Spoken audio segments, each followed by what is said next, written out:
ఉన్న బంగారాన్ని విడిపించి ఆ రోజు ఆన్లైన్ రేటుకే మేము కొంటాం. Sharma gold company.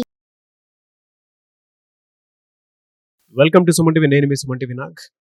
Bollywood star hero Saif Ali Khan అతన్ని కొంతమంది దుండగులు కత్తితో పొడిచినట్లయితే ప్రస్తుతం బ్రేకింగ్ న్యూస్ చూస్తున్నాం మనం. దానికి సంబంధించినటువంటి పూర్తి డీటెయిల్స్ ఏంటి అండ్ ఎవరై ఉంటారు, దేనికి సంబంధించినటువంటిది. ఎందుకంటే దేవరా సినిమా తర్వాత చాలామంది సినిమా ఇండస్ట్రీ నుంచి దేవరా 2 ఎప్పుడు వస్తుంది, బ్లాక్ బాస్టర్ హిట్ కదా, సైఫ్ అలీ ఖాన్ రోల్ ఏ విధంగా ఉండబోతుంది అనుకునేటువంటి దాంట్లో కొంత చర్చనీయాంశంగా మారినటువంటి అంశాలు కూడా చూసాం మనం. అంటే సైఫ్ అలీ ఖాన్ గారికి ఇక్కడ తెలుగులో కూడా అంత ఆదరణ దొరికింది అని చెప్పడంలో ఏమాత్రం సందేహం లేదు.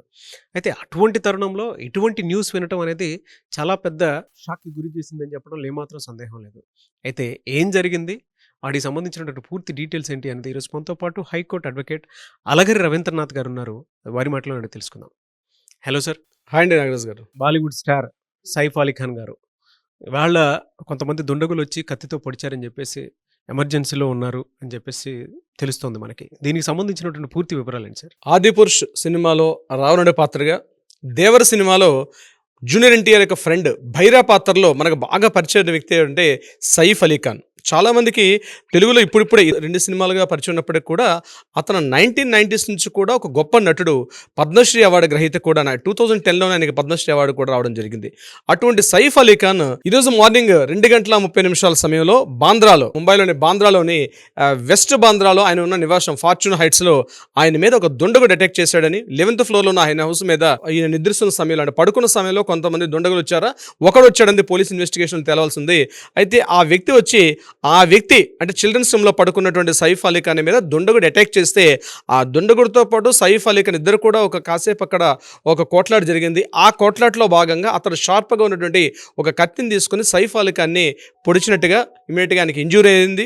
ఇంజూరీ అవడంతో ఇమీడియట్గా లీలావతి హాస్పిటల్ తీసుకెళ్ళి అని అడ్మిట్ చేయడం కూడా జరిగింది మార్నింగ్ 3:30 ఆ సమయంలో. సో మనకి ఇక్కడ పోలీసులు అందించిన ఇన్ఫర్మేషన్ ప్రకారం మనకు తెలిసిన ఇన్ఫర్మేషన్ ఏంటంటే మార్నింగ్ అరౌండ్ 2:33 ఆ మధ్య ప్రాంతంలో ఒక బగ్లర్ అంటే ఒక దొంగతనం చేయడానికి వచ్చే ఒక వ్యక్తి ఇంటిలోకి వచ్చాడని చెప్పి అతను అటాక్ చేశాడని మనకి పోలీసులు తెలుపుతున్నటువంటి వివరాలు.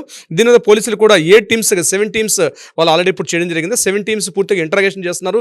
ఇంట్లో పనిచేస్తున్నటువంటి వర్కర్స్ మీద, అదేవిధంగా ఎవరెవరైతే ఇంటికి వచ్చారో ఏం చేస్తున్నారు అన్ని విషయాల మీద కూడా పోలీసులు తీవ్రంగా ఇంటరాగేషన్ 7 టీమ్స్గా డివైడ్ చేస్తున్నారు. అయితే ఇప్పుడు మనకు పోలీసులతో పాటు అక్కడ హాస్పిటల్ యాజమాన్యం ఏదైతే మనకి లీలావతి హాస్పిటల్ ఉంటే అక్కడ నీరజ్ ఉత్మాని అని చెప్పి అతను ఇచ్చిన ఇన్ఫర్మేషన్ ప్రకారం ఏంటంటే సైఫ్ అలీ ఖాన్ గారి బాడీ మీద పూర్తిగా తీవ్రంగా 2 గాయాలు చాలా తీవ్రంగా ఉన్నాయి. ఇక మిగిలిన 4 చోట్ల మామూలు స్వల్ప గాయాలు ఉన్నప్పటికీ కూడా తీవ్రమైన గాయాలు, ఈవెన్ దో స్పైన్ కార్డు కూడా టచ్ చేసినట్టుగా గాయాలు ఉన్నాయని చెప్పి ఇప్పుడు మనకు అందిన తాజా న్యూస్ ఏంటంటే ఆయన బాడీ నుంచి 2 to 3 పీసెస్ ఉన్నట్టు ఒక షార్ప్ ఒక ఎడ్జ్ కూడా ఆయన ఇప్పుడు జస్ట్ సర్జరీ అయింది.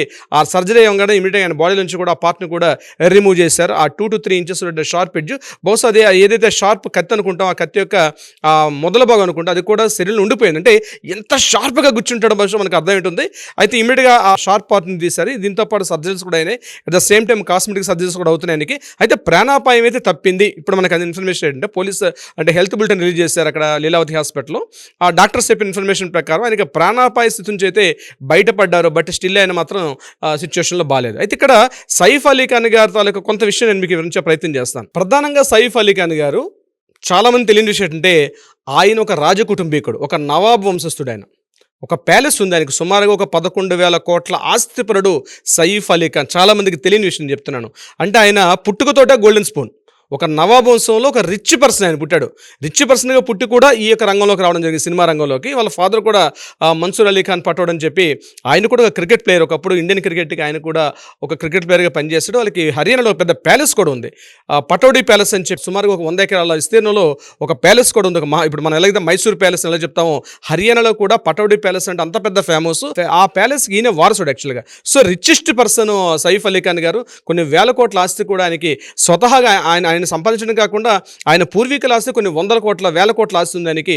దీని మీద సంబంధించి సైఫ్ అలీ ఖాన్ గారికి. అయితే సైఫ్ అలీ ఖాన్ గారు యొక్క భార్య ఎవరంటే కరీనా కపూర్ గారు. చాలా మంది తెలియని విషయం, కరీనా కపూర్ గారు. ఈ సంఘటన జరిగిన సమయంలో కరీనా కపూర్ గారు కూడా అదే ఇంట్లో ఉన్నారు. తన ఇద్దరు పిల్లలు, ఒకరు తైమూర్ అలీ ఖాన్ అని, మరి ఇంకొకడు జహాంగీర్ అని చెప్పి ఇద్దరు కూడా ఆ ఇంట్లో ఉన్నట్టుగా తెలిసింది.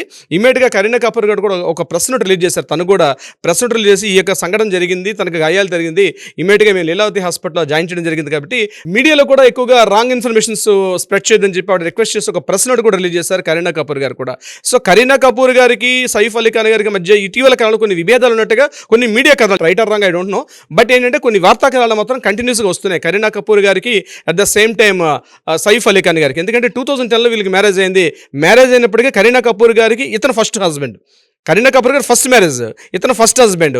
కానీ అంతకుముందు ఈయనకి మ్యారేజ్ అయింది సైఫ్ అలీ ఖాన్ గారికి. అమృతా సింగ్ అని చెప్పి ఈయనకన్నా 14 సంవత్సరాల వయసు ఎక్కువ ఉన్నట్టు అమృతా సింగ్ తోటి ఈయనకి అప్పట్లో మ్యారేజ్ అయింది. మళ్ళీ వాళ్ళిద్దరు కూడా 2 పిల్లలు ఉన్నారు.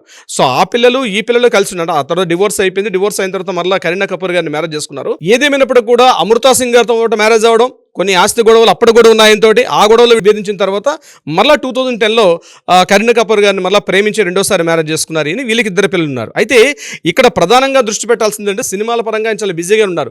ఇటీవల మనకు వచ్చిన దేవర సినిమాలో కూడా సెకండ్ పార్ట్ కూడా ఆయన ప్రిపేర్ అవుతున్నారు. మీరు ఇంతగా చెప్పినట్టు ప్రోలో చెప్పినట్టుగా స్క్రిప్ట్ వర్క్ మీద కూడా కొంటున్నారు. సో ఇటువంటి సందర్భంలో ఇది కాకుండా మరొక 2 మూవీస్ ఉన్నాయి. ఇది కాకుండా నెట్ఫ్లిక్స్లో ఒక వెబ్ సిరీస్ కూడా ఈయన మీద రెడీగా ఉంది. సో ఈయన బిజీ షెడ్యూల్ ఉన్నప్పుడు కూడా కొంత ఆస్తి తగాదాలు ఉండొచ్చు అనే కోణంలో కూడా కొంతమంది పోలీసులు ఇంట్రాగేషన్ చేస్తున్నారు. ప్రధానంగా ఇంకోటి అంటే ఎవరైనా దొంగ అంటే అన్ఐడెంటిఫైడ్ పర్సన్, అపరిచితుడైన ఒక వ్యక్తి ఇంటిలోకి ధైర్యంగా వచ్చి ఇంటిలోకి ప్రవేశించి 11th ఫ్లోర్లో ఈయన ఉన్నటువంటి హౌస్ మీదకి రావడం అన్నది అంటే కింద సెక్యూరిటీ గార్డ్స్ ఉంటారు, సీసీ కెమెరాస్ ఉంటాయి.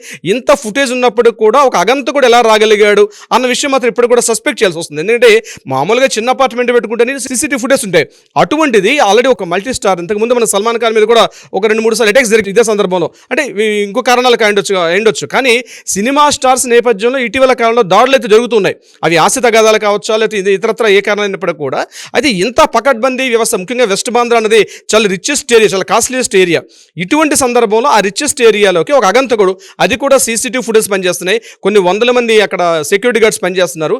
ఇటువంటి సమయంలో ఆయన 11th ఫ్లోర్కి ఎలా వెళ్ళగలిగాడు, ఆ 11th ఫ్లోర్లో ఈయన ఉన్నటువంటి బెడ్రూమ్ ఎలా తెలుసు ఆయనకి, ఆ బెడ్రూమ్ చిల్డ్రన్స్ రూమ్లో జరిగిందని చెప్తున్నారు. అంటే బెడ్రూమ్ నుంచి మళ్ళీ చిల్డ్రన్స్ రూమ్లోకి వచ్చారు అటాక్ జరిగినప్పుడు. పోలీసు చెప్పిన ఇన్ఫర్మేషన్ అంటే ఈయన బెడ్రూమ్లో పడుకుంటే అక్కడ రావడం జరిగింది. ఆ సౌండ్స్ విని ఆయన లేచిన తర్వాత చిల్డ్రన్ రూమ్లో వచ్చారు. చిల్డ్రన్ రూమ్లో ఇద్దరి మధ్య కాస్త వాగ్వివాదం, చాలా తోపులాట, కాస్త ఒకరొకరు కొట్లాడుకున్న పరిస్థితి వచ్చింది. అయితే 11th ఫ్లోర్ వరకు ఈయన ఎలా వెళ్ళడం జరిగింది, ఇది పోలీసు సస్పెక్ట్ చేస్తున్న విషయం. అయితే అగంతకుడిగా సీసీటీవీ ఫుటేజ్ ఉన్నాయంటే ఇప్పటికీ ఈ క్షణం వరకు మనకి పోలీసులు ఎక్కడ కూడా రిలీజ్ చేసిన విషయం తెలియదు. బట్ ఏదేమైనప్పుడు కూడా బయట అనుకున్నట్టుగా ఇది ఎవరు అగంతకుడు, తెలియని వ్యక్తులు చేసిన పని అయితే అయిన అవకాశం కూడా లేదు. ఎందుకంటే ఇంత పకడ్బందీగా వచ్చి ఒక పర్సన్ 11th ఫ్లోర్లో ఆయన హౌస్కి అటాక్ చేయడం అనేది ఏదో ప్రీ ప్లాన్ అయి ఉండొచ్చు. పోలీసులు కూడా 7 టీమ్స్ అంటే బహుశా ఈరోజు ఈవినింగ్ వరకు ఒక పక్క ఇన్ఫర్మేషన్ రిలీజ్ చేసే అవకాశం అయితే ఉంటుంది.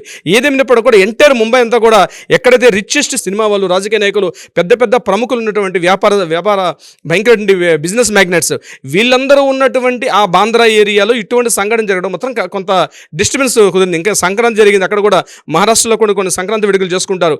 ఇటువంటి సందర్భంలో ఇంకా సంక్రాంతి వేడుక నుంచి ఇంకా బయటకు కూడా రాలేదు. ఇటువంటి సందర్భంలో ఎర్లీ అవర్స్ ఇటువంటి సంఘటన జరగడం. అయితే ఒకటి ఏంటంటే మనకి అందిన ఇన్ఫర్మేషన్ హెల్త్ బులెటిన్లో ఇప్పుడు రిలీజ్ చేసిన ప్రకారం సైఫ్ అలీ ఖాన్ గారు కొంత హెల్త్ నుంచి రికవర్ అయ్యారని చెప్తున్నారు. కానీ ఇటువంటి సంఘటన మాత్రం ఎంటైర్ ముంబై వాతావరణానికి ఒక్కసారి ఉలిక్కిపాటు గురి చేసిందనడంలో ఎటువంటి సందేహం లేదు. ముఖ్యంగా సినిమా యాక్టర్స్ చాలా భయపడుతున్నారు. ఈ సంఘటన ముంబై లాంటి పెద్ద మన భారతదేశంలో ఒక పెద్ద వాణిజ్య నగరం, ఇటువంటి నగరంలో ఇటువంటి సంఘటన జరగడం మాత్రం కొంత మాత్రం డిస్టర్బెన్స్ అయితే క్రియేట్ అయింది. అయితే ఏం జరుగుతుందండి, ఏం జరిగి ఉండొచ్చు, నిజంగా అగంత కూడా, లేకపోతే ఆస్తి సంబంధించిన గొడవల, లేకపోతే ఏమైనా సినిమాటిక్ రైవల్స్ ఉన్నారా, ఇంకా ఇతరత్ర కారణాలు ఏమున్నాయన్నది బహుశా మనం సస్పెక్ట్ చేయాల్సింది. మరికొద్ది సేపట్లో మనకి ఇన్ఫర్మేషన్ తెలుస్తుంది.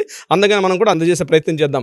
నాగరాజ్ గారు, డెఫినెట్గా అండి, ఎందుకంటే సైఫ్ అలీ ఖాన్ గారి గురించి కనుక మనం సెర్చ్ చేసి కనుక చూసినా చాలా విషయాలు తెలుస్తాయి మనకి. చూద్దాం దీనికి సంబంధించినటువంటి పూర్తి అప్డేట్ ఏ విధంగా ఉంటుంది అనేది మరి కొద్దిసేపట్లో తెలుస్తుంది. కాబట్టి anyways thank you so much Ravindranath garu. Thank you so much Nagaraj గారు.